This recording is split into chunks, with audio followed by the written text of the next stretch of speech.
நடிகர் விஜய் அரசியலுக்கு வருவது வரவேற்புக்குரியது என நடிகர் நிழல்கள் ரவி தெரிவித்துள்ளார். இல்லை, ஒரு நல்ல வரவேற்புண்டான ஒரு நிகழ்ச்சி தான், வரவேற்பு தான். ஏன்னா பிகாஸ் யார் மக்களுக்கு சேவை பண்ணணும்னு நினைக்கிறாங்களோ அவங்க வரது தப்பில்லை. அரசியல் மேடையில் வந்து மக்களுக்கு சேவை பண்ணுறது தான் வரும். ஸோ அதில் வந்து நம்ம தம்பி விஜய் வர்றது சந்தோஷமான விஷயம்.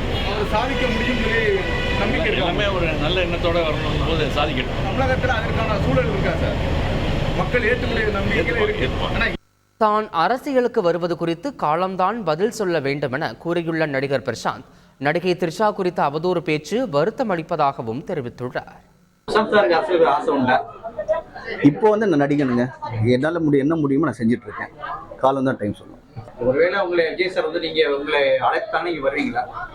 அது காலம் தான் பதில் சொல்லுங்க. ரொம்ப கஷ்டமா இருக்கு. அதாவது நடிகனோட ஃபர்ஸ்ட் அவங்க வந்து ஒரு லேடி. நம்ம வீட்டில் பொண்ணுங்க இருக்காங்க, நம்ம வீட்டில் பெண்கள் இருக்காங்க. ரொம்ப கஷ்டமா இருக்கு. தப்புங்க அது. அது யார் வேணா இருக்கட்டும், அது ரொம்ப தப்பு. செய்திகளை உடனுக்குடன் தெரிந்து கொள்ள உடனே சப்ஸ்கிரைப் பண்ணுங்க.